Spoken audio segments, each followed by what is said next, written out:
नमस्कार, आर्या न्यूज में आप सभी का स्वागत है। मैं हूं आपके साथ प्रियंका तिवारी। एससीओ शिखर सम्मेलन में प्रधानमंत्री नरेंद्र मोदी ने वर्चुअल संबोधित किया। इस दौरान पीएम मोदी ने कहा कि हमें मिलकर ये विचार करना चाहिए कि क्या हम एक संगठन के रूप में हमारे लोगों की अपेक्षाओं का सामना करने में सक्षम हैं। इस विषय में भारत एससीओ में सुधार और आधुनिकीकरण का समर्थन करता है। आप भी सुने। चाहिए कि क्या हम एक संगठन के रूप में हमारे लोगों की अपेक्षाओं और आकांक्षाओं को पूरा करने में समर्थ है। क्या हम आधुनिक चुनौतियों का सामना करने में सक्षम हैं? क्या एससीओ एक ऐसा संगठन बन रहा है जो भविष्य के लिए पूरी तरह से तैयार हो? इस विषय में भारत एससीओ में सुधार और आधुनिकीकरण के प्रस्ताव का समर्थन करता है। एससीओ के अंतर्गत भाषा संबंधी बाधाओं को हटाने के लिए हमें भारत के AI based language platform Bhashini को सभी के साथ साझा करने में खुशी होगी। यह digital technology for inclusive growth का एक उदाहरण बन सकता है। यूएन सहित अन्य वैश्विक संस्थानों में भी सुधार के लिए एससीओ एक महत्वपूर्ण आवाज बन सकता है। मुझे खुशी है कि आज ईरान एससीओ परिवार में एक नए सदस्य के रूप में जुड़ने जा रहा है। इसके लिए मैं राष्ट्रपति राइसी और ईरान के लोगों को बहुत बहुत शुभकामनाएं देता हूं। साथ ही मंत्री स्तर की बैठकों में हमने मिलकर कई महत्वपूर्ण दस्तावेज तैयार किए हैं।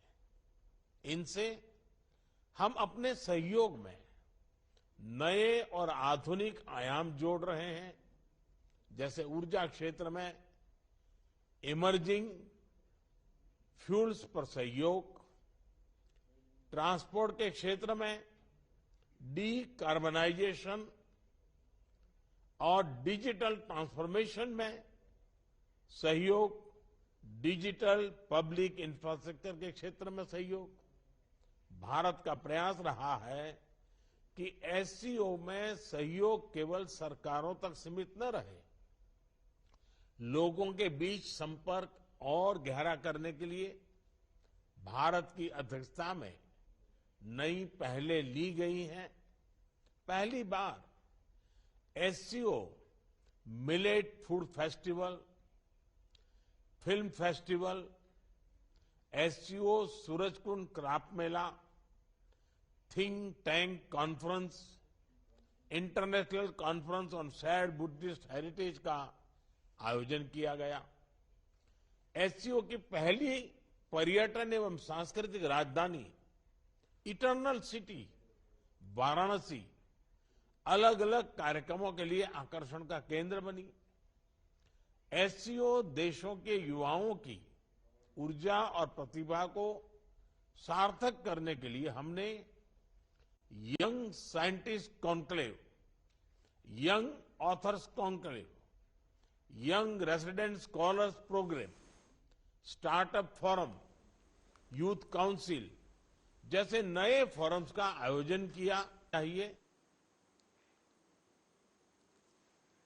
तो वहीं दूसरी तरफ सब्जियों के दाम बढ़ने को लेकर कांग्रेस ने केंद्र सरकार पर तंज कसते हुए आरोपों की भरमार लगा दी। कांग्रेस ने कहा कि सब्जियों को आप अब उपहार के तौर पर दे सकते हैं क्योंकि इसकी कीमत दिन प्रतिदिन बढ़ रही। कांग्रेस की ओर से पार्टी की प्रवक्ता सुप्रिया श्रीनेत ने प्रेस कॉन्फ्रेंस करते हुए कहा कि मैं गिफ्ट बास्केट बनाकर लाई हूं। इसमें 1 किलो टमाटर, 1 किलो अदरक, 1 किलो लहसुन और कई सब्जियां हैं। बास्केट में 1070 रुपए का सामान है। ऐसे में अन्यथा पैसे खर्च मत करिए। आप भी सुने। आपकी आंखों में धूल झोंककर आपकी जेबों पर डाका पड़ रहा है। वजन घटाया जा रहा है पैकेटों का और या तो दाम वही रखा जा रहा है या दाम बढ़ाया जा रहा है। सिलसिलेवार तरीके से आपको बता देती हूं। ये बिस्किट का पैकेट आपको याद होगा, पार्ले जी का पैकेट है। गांव शहर देहात कहीं भी जाइए, ये छोटा पैकेट खूब बिकता है। ये छोटे पैकेट का दाम 5 रुपए, लेकिन अब ये 50 ग्राम का हो गया है। पहले ये 80 ग्राम का था, 30 ग्राम कम कर दिया गया, दाम वही रखा गया, तो ये बिस्किट बड़ा महंगा हो गया। ये चाय की पत्ती है, पहले 50 रुपए में 250 ग्राम मिलती थी, अब 70 रुपए में 200 ग्राम मिल रही है। ये चाय की पत्ती है। जब हम लोग की तरफ गांव जाते हैं तो लोग बिस्किट का पैकेट और चाय जरूर खिलाते हैं, चाय पिलाएंगे, बिस्किट खिलाएंगे। ये 30 ग्राम कम कर दिया, दाम रखे। ये 50 रुपए का मिलता था 250 ग्राम, अब 70 रुपए का, और वजन 200 ग्राम। ये नमकीन के कुछ पैकेट में लाई हूं। 10 रुपए में पहले 65 ग्राम नमकीन बिकता था, ये पैकेट है आप लोग के सामने। अब 10 रुपए में 32 ग्राम नमकीन बिक रहा है, मतलब आधा कर दिया। 33 ग्राम इस नमकीन के पैकेट को कम कर दिया गया। आपको लगता है बिक तो अभी 10 ही का रहा है, लेकिन आप आधे नमकीन के दाम के अब वही 10 रुपए दे रहे हैं, जो पहले आप 65 ग्राम के देते थे, अब 32 ग्राम के दे रहे हैं। ऐसा क्यों हो रहा है? और क्या सरकार को इसका पता नहीं है? सरकार सब जानती है, सरकार को सब कुछ पता है। और नहीं, ये सिर्फ बारिश के कारण सीजनल नहीं है। ट्रांसपोर्ट कॉस्ट इतनी महंगी है कि सरकार से संभालने चीजें संभल नहीं रही हैं। सब्जी ही नहीं, दाल भी दूभर हो गई है। 1 मिनट को चलिए कह दे गरीब आदमी कि चलो सब्जी नहीं खाएंगे, दाल रोटी खा लेंगे, दाल भी दूभर है। अरहर और उड़द की दाल इतनी महंगी है कि जो मार्केट में अरहर की दाल 72 से 75 रुपए किलो मिलती थी, आज वो 160 से 170 के बीच में है। उड़द की दाल 30 रुपए महंगी हुई है 1 महीने में। अरहर की दाल में 1 महीने में 50 रुपए की बढ़ोतरी हुई है, 1-2 रुपए नहीं, करीब करीब 50 रुपए की। दाल और सब्जी चलिए आदमी कम खाएगा, सोचेगा थोड़ा मसाला वसाला ऐड कर दे तो बात बन जाएगी। जो जीरे का छौंक लगता है, वो जीरे का दाम आपको पता है क्या है? अभी 800 रुपए किलो है जीरा इस समय। 800 रुपए किलो जीरा बिक रहा है। वो जीरा जिसमें तड़का लगा के थोड़ा गरीब आदमी का और मध्यम वर्ग का खाने का स्वाद बढ़ जाता है। उस जीरे में 200 रुपए किलो, 200 रुपए प्रति किलो का इजाफा 1 महीने के अंदर हुआ है। 800 पे दाम पहुंच गया है। ये जीरा कभी 200-250 रुपए पे बिकता था। सपा प्रमुख अखिलेश यादव अयोध्या पहुंचकर सपा की पूर्व जिलाध्यक्ष गंगा सिंह यादव को श्रद्धांजलि देते हुए नजर आए। महाराष्ट्र में एनसीपी टूटने पर उन्होंने कहा कि बीजेपी इस तरह का प्रयोग करती रही है। बीजेपी हमेशा कहती रही है भ्रष्टाचार खत्म होगा, क्या पार्टियों को तोड़ना भ्रष्टाचार नहीं है? उन्होंने आगे सवाल किया कि विधायकों को किस तरह का लाभ दिखाकर अपने साथ बीजेपी ले जाती है, क्या पद देकर उनको लाभ के सपने दिखाकर उनको तोड़ना ये भ्रष्टाचार नहीं है? बीजेपी हमेशा इस तरह के प्रयोग करती रही है। हमें आपको इस बात के लिए सोचना चाहिए कि बीजेपी जो हमेशा ये बात कहती थी कि भ्रष्टाचार खत्म होगा, क्या पार्टियों को तोड़ना भ्रष्टाचार नहीं है? विधायकों को किस तरह का लाभ दिखा करके अपने साथ लाया जा रहा है? क्या पद देने की बात कह करके उन्हें सपने दिखा करके, क्या ये भ्रष्टाचार नहीं है? ये लगातार लोकतंत्र को कमजोर करने के लिए और जनता जो जनादेश देती है उसका अपमान करने का काम अगर कोई करता है, भारत की राजनीति में अगर किसी ने लोकतांत्रिक व्यवस्थाओं को तोड़ा है तो वो है भारतीय जनता पार्टी। और लगातार इस तरह का प्रयास वो करते रहते हैं, लेकिन जनता समझ गई है इस तरह की चीजें कई बार बूमरैंग करती हैं। सांसद संजय राउत ने महामंथन के बाद पत्रकारों से सवालों के जवाब में कहा कि बैठक में उठाए अहम मुद्दों पर मैं जानकारी देना चाहता हूं। उन्होंने कहा कि महाराष्ट्र सहित पूरे देश में जो उथल-पुथल चल रही, हमने उस पर आज बैठक में चर्चा की है। लोकसभा चुनाव और यूसीसी पर चर्चा हुई। कांग्रेस, एनसीपी और शिवसेना एमवीए के बैनर में साथ हैं। शरद पवार अकेले नहीं, उन्होंने कहा कि हम सब उनके साथ हैं।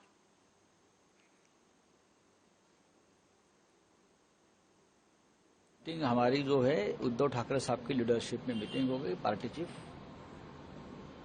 जिसमें हम सभी शिवसेना के नेता थे, हमारे विधायक थे, हमारे एमपीज थे, और जो महाराष्ट्र में और पूरे देश में जो उथल पुथल चल रही है, उसको तोड़ो, उसको फोड़ो, उसको खरीद लो, ये जो राजनीति बीजेपी की चल रही है उसके ऊपर चर्चा हुई। महाराष्ट्र में उसका क्या परिणाम होगा, उसका ऊपर चर्चा हुई, और इस संकट और संघर्ष से हमको कैसे आगे जाना है उस बारे में मार्गदर्शन हुआ। लोकसभा चुनाव के बारे में चर्चा हुई, यूसीसी के बारे में चर्चा हुई। माननीय उद्धव ठाकरे जी का जो महाराष्ट्र में एक बहुत बड़ा एक हम राज्यव्यापी एक दौरा यानी टूर हम बना रहे, उस बारे में चर्चा हुई। चाहे कांग्रेस हो, चाहे एनसीपी, चाहे शिवसेना, हर संकट में, हर संकट के घड़ी में ये तीनों पार्टी महाविकास आघाड़ी के बैनर में एक साथ है। महाविकास आघाड़ी की अगली मीटिंग कब हम लोग देख पाएंगे, क्योंकि शरद पवार अकेले पड़ गए हैं, आप शरद पवार अकेले नहीं पड़ गए, हम उनके साथ हैं और वो मजबूत है। पवार साहब को मैं बहुत सालों से जानता हूं, पहचानता हूं। शरद पवार साहब ये बाला साहब ठाकरे जैसे ही है, अभी कभी भी अपने आप को अकेले महसूस नहीं करते। एनसीपी में बगावत के बाद कांग्रेस विपक्ष के नेता पद पर दावा करेगी, और ये बातें कांग्रेस नेता नाना पटोले ने कही। उन्होंने कहा कि जिस तरीके से महाराष्ट्र में राजनीतिक स्थिति है, उसके हिसाब से महाराष्ट्र में सबसे बड़ी पार्टी कांग्रेस है। यही वजह है कि नेता प्रतिपक्ष के लिए कांग्रेस पार्टी की तरफ से दावा किया जा रहा है। की परिस्थितियां बनी हुई है, इसके आधार पर आज अपोजिशन में सबसे बड़ी पार्टी कांग्रेस ही पार्टी है, और उस आधार पर हम पूरे विधायक दल की आज मीटिंग है, उसमें सब चर्चा होगी, और चर्चा के बाद उसका पूरा रिपोर्ट हाईकमांड को भेजा जाएगा और वो निर्णय आजकल में आ जाएगा।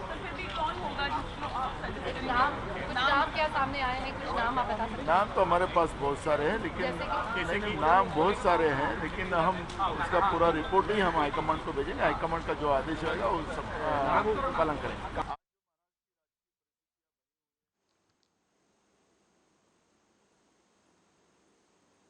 नौकरी के बदले जमीन घोटाला मामले में सीबीआई के द्वारा दायर चार्जशीट में आरजेडी प्रमुख लालू यादव, राबड़ी देवी और तेजस्वी यादव के नाम शामिल होने पर जेडीयू के राष्ट्रीय अध्यक्ष राजीव रंजन उर्फ ललन सिंह का बयान सामने आया। उन्होंने कहा कि हमें जानकारी थी कि ये चार्जशीट फाइल होगी। पहले 2 बार सीबीआई जांच में बता चुकी है कि उसमें कोई साक्ष्य नहीं मिले। अगस्त 2022 में जब महागठबंधन फिर से बना और हम इसमें शामिल हुए, तब से ये शुरू हुआ। आश्चर्य की बात है कि 5 दिन पहले पीएम ने कहा कि एनसीपी नेता 70,000 करोड़ रुपए के घोटाले में शामिल हैं। अब वो बीजेपी मंत्रिमंडल में शामिल हो रहे हैं। 2022 के अगस्त में जब महागठबंधन बना फिर से और हम लोग उस महागठबंधन में शामिल हुए, तब से ये काम शुरू हुआ है। तो जो उनके तोते हैं उनको जो इस्तेमाल करने का जो तरीका था, वो इस्तेमाल करने के लिए उन्होंने तोते को शिक्षा दे के काम में अपना शिक्षा दिया और उसको उड़ाया। तो ये हम लोग पहले से जान रहे। आप आश्चर्य है, एक तरफ प्रधानमंत्री 5 दिन पहले कह रहे हैं पूरे एनसीपी के जो नेता है वो 70,000 करोड़ रुपए के घोटाले में फंसे हुए, वो भाजपा के मंत्रिमंडल में शामिल हो रहे हैं।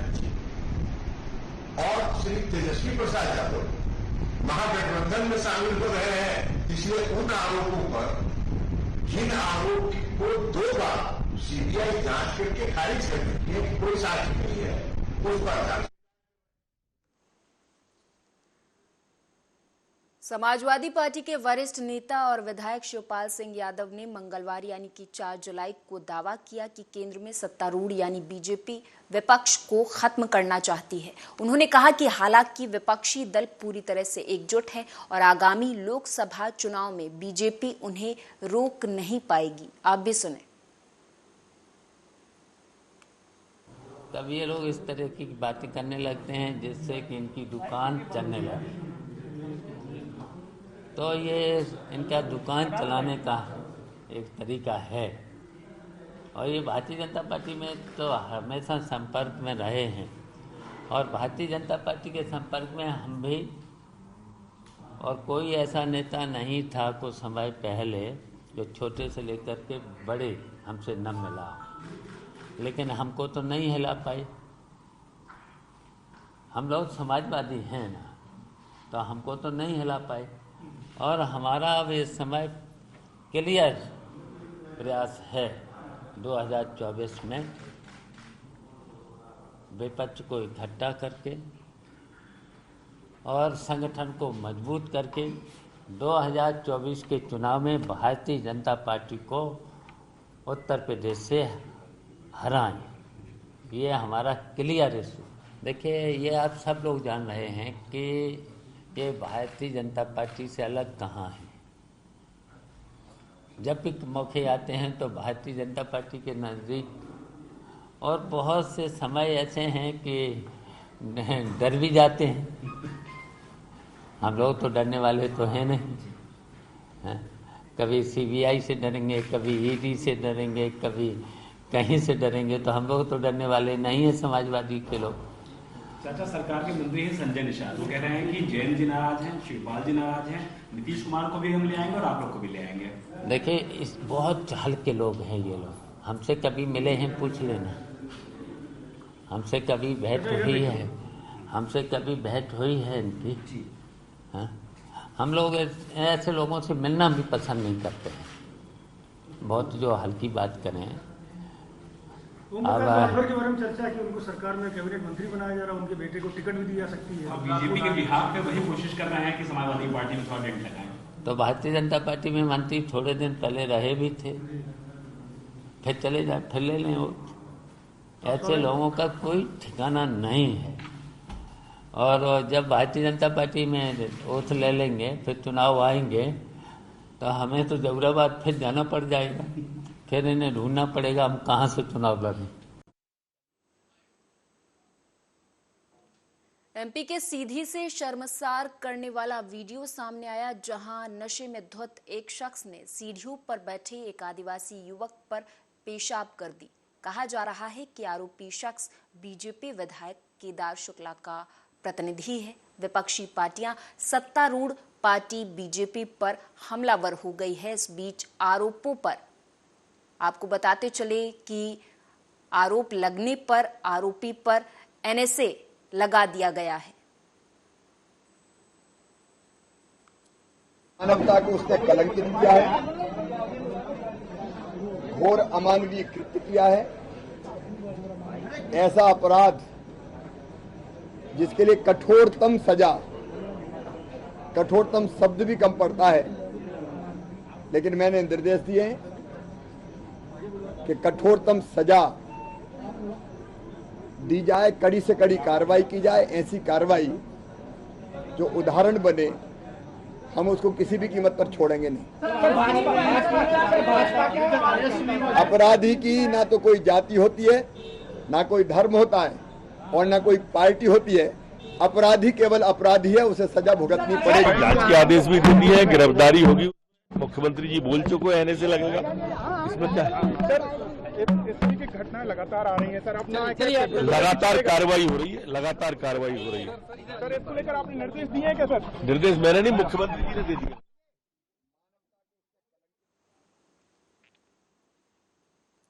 अपने 3 दिवसीय दौरे पर छिंदवाड़ा पहुंचे पूर्व मुख्यमंत्री और प्रदेश कांग्रेस कमेटी के अध्यक्ष कमलनाथ ने हवाई पट्टी पर शिवराज सरकार पर जमकर निशाना साधा। मध्य प्रदेश में वोटर लिस्ट में हेराफेरी के आरोपों के बारे में उन्होंने कहा कि बीजेपी ने कर्नाटक में भी बहुत से फर्जी वोटर बनाए थे और बहुत से डिलीट किए थे और यही कलाकारी यहां भी कर रहे हैं।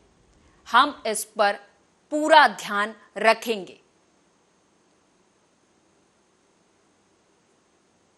में भी बहुत सारे फर्जी वोटर बनाए थे और बहुत सारे वोटर डिलीट किए थे। वही कलाकारी उनकी यहाँ भी है। इस पर हम पूरा ध्यान दे रहे हैं। वोटर लिस्ट की पूरी स्क्रूटनी करेंगे। शिवराज सिंह तो माहिर हैं, वो तो झूठ तो खुद बोलते ही हैं और दूसरों से भी झूठ बुलाने में वे माहिर हो गए। क्या लगता है आपको, आपके पक्ष में माहौल है? देखिए, मुझे मध्य प्रदेश के मतदाताओं पर पूरा विश्वास है कि वह प्रदेश के भविष्य को सुरक्षित रखेगी। भाजपा ने कर्नाटक में भी